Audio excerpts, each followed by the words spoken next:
السلام علیکم ورحمۃ اللہ وبرکاتہ۔ اس ویڈیو میں واقعہ کربلا کے بارے میں بات کروں گا کہ واقعہ کربلا کیسے پیش آیا اور کیوں پیش آیا۔ نبی رحمت صلی اللہ تعالیٰ علیہ وآلہ وسلم کو دار فنا سے دار وقا کی طرف رحلت فرمائے ابھی 50 برس ہی گزرے تھے کہ 61 سنہ ہجری میں عراق کے شہر کوفہ سے کچھ فاصلے پر کربلا کے مقام پر لشکر یزید نے فرزند رسول حضرت سیدنا امام حسین رضی اللہ تعالیٰ عنہ کو سفر کی حالت میں ان کے اہل و عیال اور رفقا سمیت تیغ جفا سے شہید کر دیا۔ خلافت راشدہ کا 30 سالہ دور حضرت امام حسن رضی اللہ تعالیٰ عنہ پر مکمل ہو چکا تھا اور پھر ملوکیت بادشاہت کی ابتدا حضرت امیر معاویہ رضی اللہ تعالیٰ عنہ سے ہوئی۔ جب 60 سنہ ہجری میں حضرت سیدنا امیر معاویہ رضی اللہ تعالیٰ عنہ کا انتقال ہوا اور یزید ان کا جانشین بنا، تب تخت حکومت پر بیٹھتے ہی اس کے لیے سب سے اہم مسئلہ حضرت سیدنا امام حسین، حضرت سیدنا عبداللہ بن زبیر اور حضرت سیدنا عبداللہ بن عمر رضی اللہ تعالیٰ عنہم سے بیعت لینے کا تھا کہ ان حضرات نے یزید کو امیر معاویہ رضی اللہ تعالیٰ عنہ کا ولی عہد تسلیم نہ کیا تھا۔ اس کے علاوہ ان حضرات سے یزید کو یہ بھی خطرہ تھا کہ کہیں ان میں سے کوئی خلافت کا دعویٰ نہ کر دے اور کہیں ایسا نہ ہو کہ سارا حجاز مقدس یزید کے خلاف ہو جائے، جبکہ حضرت سیدنا امام حسین رضی اللہ تعالیٰ عنہ کے دعوی خلافت کی صورت میں عراق میں بھی بغاوت کا سخت اندیشہ تھا۔ ان وجوہات کی بنا پر یزید کے پیش نظر سب سے بڑا مسئلہ اپنی حکومت کی بقا اور اسے تحفظ دینا تھا، لہٰذا اس نے ان حضرات مقدسہ سے بیعت لینا ضروری سمجھا۔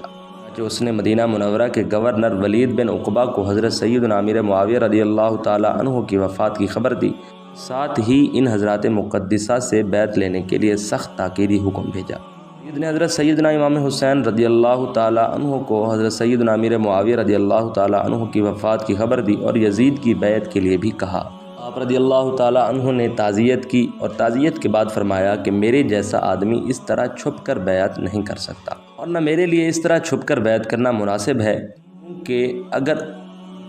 اگر آپ باہر نکل کر عام لوگوں کو اور ان کے ساتھ ہمیں بھی دعوت دیں تو یہ مناسب ہوگا۔ یزید کی بیعت حضرت سیدنا امام حسین رضی اللہ تعالیٰ عنہ کو قلبی طور پر سخت ناپسند تھی، کیونکہ یزید نااہل تھا اور اس کا تقرر بھی خلفائے راشدین کے اسلامی طریقہ انتخاب کے بالکل خلاف ہوا تھا، اس لیے آپ احتجاجاً اس کے خلاف تھے اور دوسری طرف حالات اجازت نہیں دے رہے تھے کہ آپ اعلان اس کے خلاف آواز بلند کریں، لہذا آپ رضی اللہ تعالیٰ عنہ نے اپنے اہل و عیال اور عزیز و اقارب کو ساتھ لے کر مدینہ منورہ سے مکہ مکرمہ کی طرف ہجرت فرما لی۔ آپ رضی اللہ تعالیٰ عنہ کے مکہ مکرمہ پہنچنے کی خبر سن کر لوگ جوق در جوق آپ کی خدمت میں حاضر ہو کر زیارت کا شرف حاصل کرنے لگے۔ جب اہل کوفہ کو حضرت سیدنا امیر معاویہ رضی اللہ تعالیٰ عنہ کے انتقال کی خبر ملی اور انہیں اس بات کا بھی علم ہوا کہ حضرت سیدنا امام حسین آپ نے یزید کی بیعت سے انکار کر دیا ہے، تو انہوں نے حضرت سیدنا امام حسین رضی اللہ تعالیٰ عنہ کے نام ہزاروں کی تعداد میں خطوط لکھے۔ آپ جلد از جلد کوفہ تشریف لے آئیے، مسند خلافت آپ کے لیے خالی ہے، ہمارے اموال اور ہماری گردنیں آپ کے لیے حاضر ہیں، سب کے سب آپ کے منتظر اور مشتاق ہیں، آپ کے سوا کوئی ہمارا امام اور پیشوا نہیں، آپ کی مدد کے لیے یہاں لشکر مہیا و حاضر ہیں۔ امام علی مقام نے جب اہل کوفہ کے خطوط و وفود میں ان کے جذبات، ان کی عقیدت، ان کی محبت، جان و مال قربان کرنے کی تمناؤں، کوفہ آنے کی التجاؤں کو دیکھا تو فیصلہ کیا کہ حالات معلوم کرنے کے لیے پہلے اپنے چچا زاد بھائی حضرت مسلم بن عقیل رضی اللہ تعالیٰ عنہ کو بھیجا جائے۔ آپ نے انہیں اہل کوفہ کے نام خط دیا اور فرمایا کہ آپ کوفہ جا کر بذات خود براہ راست حالات کا صحیح اندازہ لگا کر ہمیں اطلاع دیجیے، اگر حالات سازگار ہوں تو میں بھی آ جاؤں گا اور اگر حالات نامناسب ہوں تو آپ بھی واپس تشریف لے آئیے۔